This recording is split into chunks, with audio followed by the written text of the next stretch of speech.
Esta história do BES é muito significativa da anomia que nós estamos. Eu custa-me ver, mas eu acho que o meu país está doente.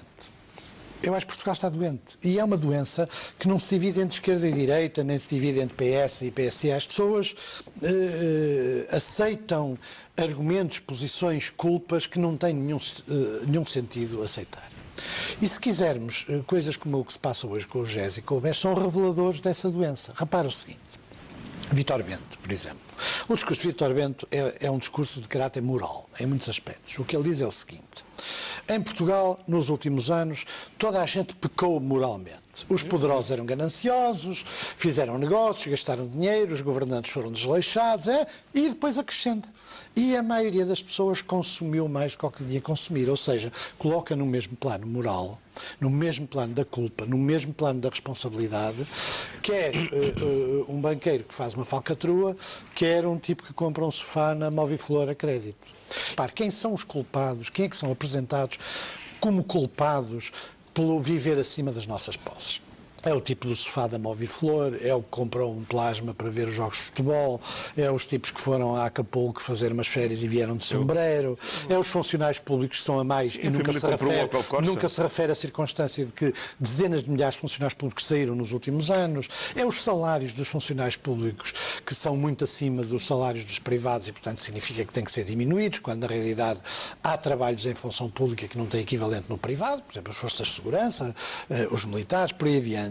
É o argumento de que é necessário baixar o valor dos salários e das pensões, que as pensões estão acima das nossas possibilidades. Primeiro eram as pensões milionárias, depois passaram as pensões a ser acima de 1.500, depois acima de 1.100 e agora são acima de 700. Estes foram os culpados que foram apresentados como responsáveis, e o despesismo do último governo, como responsáveis pela crise, porque é isto que conduziu Portugal à bancarrota. E o outro lado nunca se refere. Ou pelo menos não se refere com o mesmo tipo de intensidade de culpabilização. E qual é o outro lado? O outro lado a gente tem que perguntar para onde é que foram os milhões e milhões e milhões que entraram em Portugal. Parte foram para obras públicas e para aquilo que se chama má despesa pública.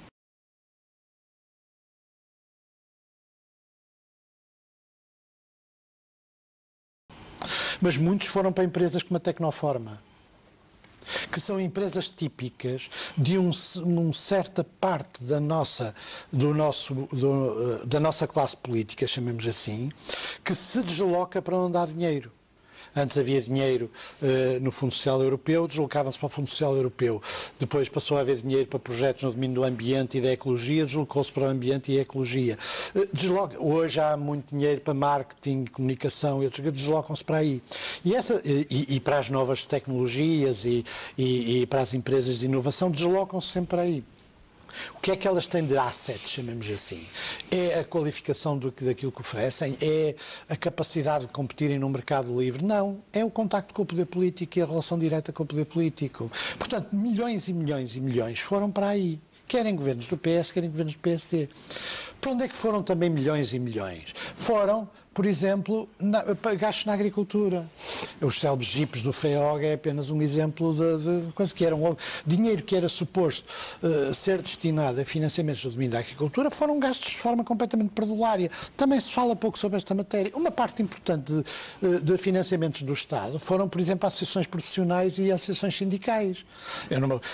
O GT, desde 86, desde a nossa entrada no mercado. A CGTP, a OGT, a CAP, as associações patronais, associações empresariais que inclusive se dedicaram depois a fazer negócios e algumas estão hoje falidas, receberam milhões de euros. Foram para empresários, por exemplo, que faziam barcos e depois abatiam os barcos, alguns dos quais são financiadores de alguns dos partidos do governo e muito próximos de alguns partidos do governo. Faziam um barco, eram armadores, faziam um barco e depois abatiam o barco. Foram para um vasto conjunto de despesas nas empresas públicas em obras públicas que tinham como parceiro direto a banca. Quer dizer, é evidente que algumas grandes empresas de construção civil beneficiaram. Mas quem era o grande intermediário financeiro? Era a banca portuguesa, eram os Espírito Santos, por exemplo. Quando nós falamos de PPPs e falamos de contratos swaps, nós estamos a falar da banca realmente, durante muitos anos e de vários governos, sugou milhões e milhões e milhões em contratos completamente leoninos. E a verdade é que quando nós hoje temos alguma ideia, aliás ainda muito ténue, do que aconteceu com todos estes setores, onde efetivamente uma parte importante do dinheiro fugiu, e é por isso que é injusto e moralmente inaceitável que se atribua sempre aos mais fracos e aos que estão de baixo na cadeia alimentar do Estado, chamemos assim, as principais responsabilidades, quando, na verdade, nos últimos anos, setores importantes da nossa elite política, económica, financeira, foram os principais centros que sugaram uma parte importante do dinheiro público. Estou preocupado com a situação do BES.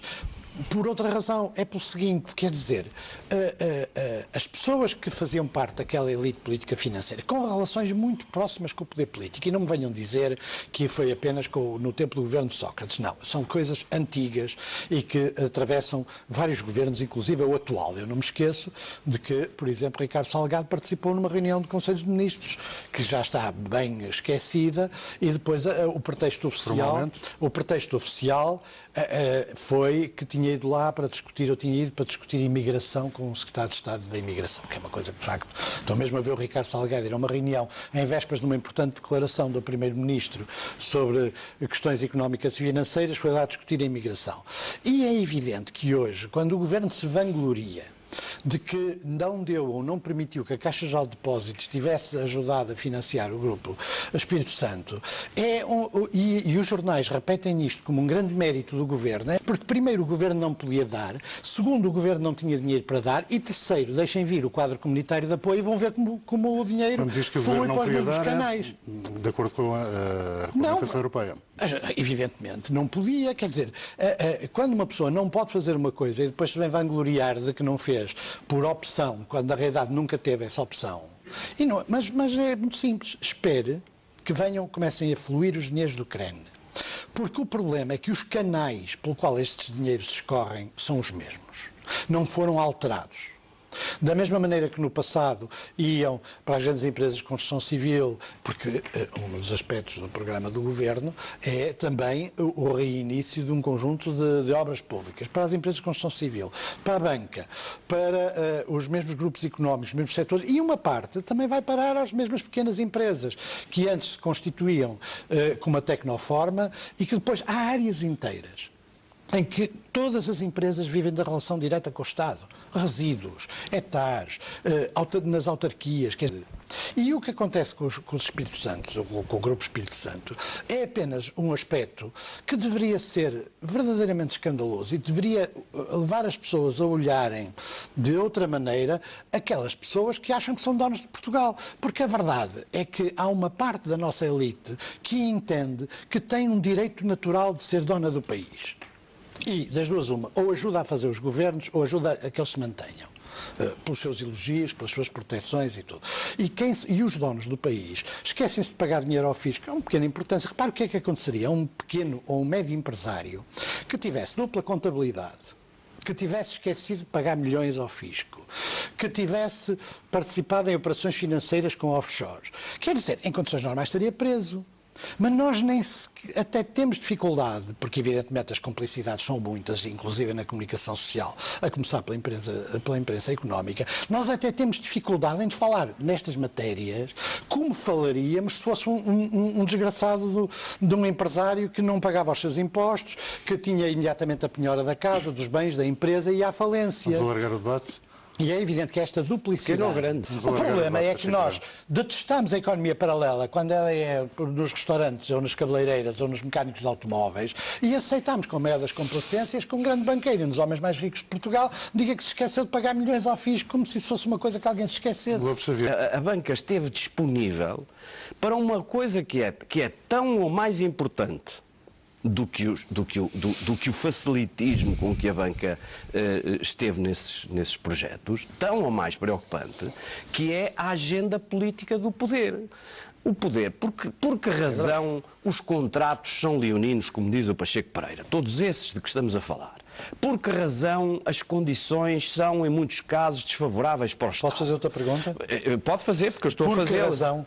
Por que razão é que este Governo, em vez de ir a tribunal em relação a muitos desses contratos leoninos, como fizeram os privados que ganharam em causa, negociou de uma forma que é aceitável pelo banco? Negociou o que pôde. Em vez de ir a tribunal. Negociou o que pôde, noutro está em tribunal. Está em vários em tribunal. Não, está em vários em tribunal. Apesar do que se pensa, o Estado português, representado pelos governos, vários governos, mas o anterior também, o Estado português não estava desprovido de meios técnicos e jurídicos para perceber o que estava a fazer.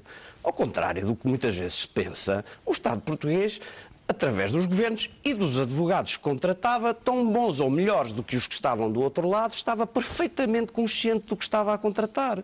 E, portanto, eu acho um pouco difícil aceitar a tese de que a banca é que foi realmente o grande fator e que os governos foram vítimas na mão das bancas. Apesar os governos criaram uma agenda, vários governos, principalmente o último, que eu sempre achei estranho em Portugal, esta coisa de os banqueiros estarem sempre, banqueiros e ministros estão sempre em todos os casamentos. Muitos desta gente que vive da relação com o poder político e da proximidade em relação aos governos foi para a área das energias renováveis e da ecologia e do ambiente, que foi também um dos sítios em que saíram milhões e milhões e milhões sem verdadeiramente, e muita gente também enriqueceu. Alguns ainda saem. E ainda saem, porque o lobby ambiental, quer por razões europeias, quer por razões nacionais, é um lobby muito politizado e muito